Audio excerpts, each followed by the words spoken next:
eu quero pedir aos irmãos para que juntos nós compartilhemos uma porção da palavra de Deus. Abra sua Bíblia, Evangelho de Cristo, segundo escreveu São Mateus, capítulo de número 8. Enquanto os irmãos estão abrindo, quero rapidamente aqui agradecer aos irmãos que estão aqui na nossa congregação em Água Funda. Pouquíssimos irmãos, mas estão comprometidos com a obra, né? Tudo para que você não fique sem receber uma porção da palavra de Deus. Agradecendo ao pastor Antônio Barbosa, saudando ele, cumprimentando. Que Deus em Cristo Jesus continue abençoando a sua casa, a sua família, em nome de Jesus. O texto está em Mateus capítulo de número 8, versículos de número 23 ao versículo de número 27. Uma passagem muito conhecida. Eu tenho uma meditação que também vai ser sucinta, vai ser rápida, mas eu creio que vai ser proveitosa para a glória de Deus. Mateus capítulo de número 8, versículo 23, diz assim a palavra do Senhor aqui na tradução que eu estou lendo. E entrando ele no barco, seus discípulos o seguiram. E eis que no mar se levantou uma tempestade tão grande que o barco era coberto pelas ondas. Ele, porém, estava dormindo. E os seus discípulos, aproximando-se, o despertaram, dizendo: Senhor, salva-nos, que perecemos. E ele disse-lhes: Por que temeis, homens de pequena fé? Então, levantando-se, repreendeu os ventos e o mar, e seguiu-se uma grande bonança. E aqueles homens se maravilharam, dizendo: Que homem é este, que até os ventos e o mar lhe obedecem? Aleluia. Louvado seja Deus. Esse texto nos mostra Jesus apaziguando uma tempestade, acalmando uma tempestade. Nós sabemos que a tempestade, na Bíblia, ela tem um sentido muito abrangente. Pode nos falar de lutas, pode nos falar de adversidades, problemas, dificuldades que fogem do nosso controle. Tanto no sentido literal, como os discípulos, segundo o texto que nós lemos, estavam aqui e enfrentaram literalmente uma tempestade. Para nós, a tempestade também pode representar as dificuldades. Eu quero lembrar os irmãos, nós estamos no dia 2 do mês de abril de 2020, enfrentando uma crise nacional, mais do que nacional, uma crise mundial. A pandemia do coronavírus, o Covid-19. Por esta razão, nós estamos recorrendo a esses recursos, e glória a Deus por esses recursos que nós temos. A tecnologia pode te alcançar aí onde você está, mas é bem verdade que é uma tempestade que nós estamos enfrentando. E não só a questão do vírus propriamente, mas nós estamos enfrentando uma quarentena, e para muitos da nossa nação brasileira estão passando por uma tempestade. A tempestade é o próprio vírus. Outros, a tempestade já é a questão do emprego que já veio a faltar. Para outros, a tempestade já está sendo a redução da jornada de trabalho. Então os salários estão sendo cortados pela metade, ou às vezes mais da metade. Enfim, cada um de nós estamos passando por uma tempestade. Então, com base nesta mensagem, neste texto que nós lemos, onde Jesus apazigua uma tempestade, eu quero compartilhar com os irmãos algumas lições que nós podemos trazer para que nós possamos aplicar no nosso dia a dia, e quem sabe ela pode te ajudar para que você resista essa tempestade e possa sair vitorioso, glorificando o nome do Senhor. Então, a nossa meditação vai ser assim. Os irmãos meditem nesta passagem, ouçam o que eu vou dizer e apliquem o que eu vou dizer na tempestade que você está passando. Então, na tua mente você vai ter a tempestade dos discípulos, mais aquilo que eu vou dizer agora, e você aplica na sua tempestade, seja qual ela for.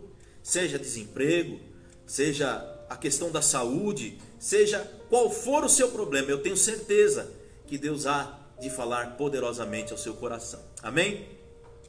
Eu quero começar então dizendo acerca da tempestade, fazendo algumas perguntas aos irmãos. A primeira pergunta que eu faço é: o que nós temos que fazer na hora da tempestade? Esse é um dilema. Essa é uma situação que, vez ou outra, nós nos deparamos. O que nós temos que fazer quando a tempestade aparece? Quando a tempestade surge? Na hora desta adversidade, desta dificuldade que para nós está fora de controle. Eu quero te ajudar dizendo algumas coisas que nós não devemos fazer. Geralmente são coisas que fazemos, mas não ajuda na solução do problema, não ajuda na solução da tempestade. E com base no texto que nós lemos, e com base na mensagem que nós temos a entregar aos irmãos, eu primeiro digo o que nós jamais devemos fazer quando a tempestade aparece. A primeira coisa que nós não devemos fazer é contemplar a tempestade. Eu quero dizer que se você contemplar a tempestade, isso não contribui para a solução do problema. O contemplar quer dizer você fixar os seus olhos e ficar encantado com a situação. Você sabia que agora milhões e milhões de brasileiros estão vivendo a seguinte realidade: eles acordam de manhã, sentam na poltrona, na cadeira, em frente à televisão, em frente ao computador, em frente ao seu celular, e durante o dia inteiro eles ficam contemplando a tempestade, olhando, maravilhados, espantados, encantados. Mas isso não ajuda na solução do problema. Imagine os discípulos, se simplesmente ficassem olhando, isso não nos traria a solução. É certo que a tempestade ela impressiona, porque é algo que está acima da nossa capacidade, mas nós não devemos ficar parados contemplando a tempestade.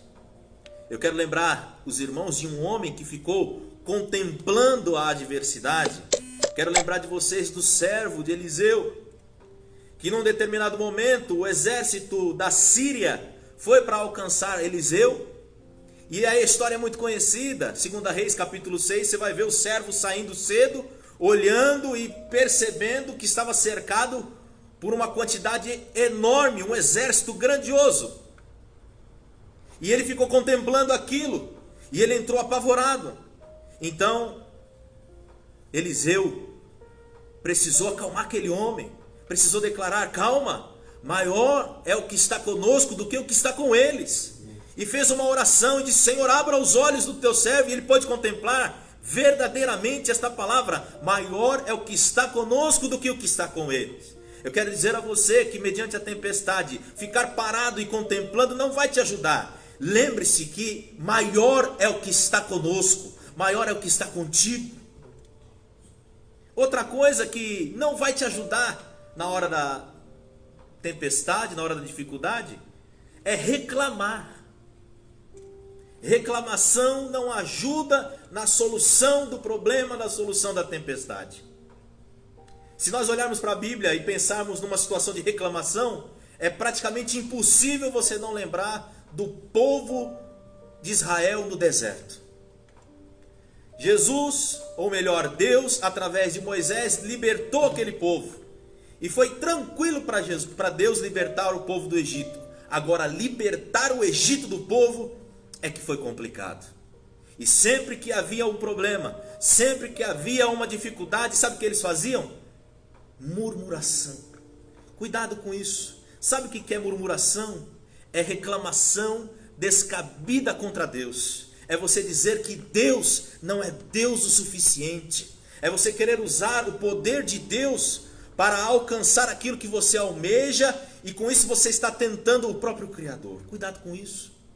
Além de não ajudar a resolver a tempestade, você pode estar traindo um descontentamento de Deus muito grande para a sua vida. Sabe outra coisa que não contribui na hora da tempestade? Os remos. Não adianta botar as mãos no remo na hora da tempestade. Os discípulos no barquinho, uma tempestade, águas que estavam cobrindo o barco, não adianta pegar em remos. Quando nós estamos falando em pegar em remos, estou querendo dizer os recursos humanos, aquilo que você pode fazer, aquilo que está ao seu alcance.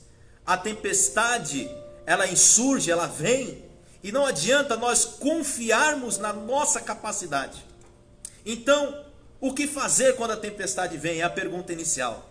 Nós já sabemos que ficar contemplando ela não nos ajuda, reclamar não nos ajuda, nem colocar as mãos nos remos vai nos ajudar. Então, o que nos ajuda?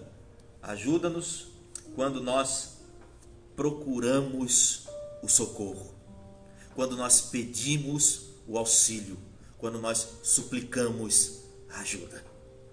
Então, vem a segunda pergunta: a quem nós devemos recorrer? A quem nós devemos pedir? A quem nós devemos suplicar para que a solução venha?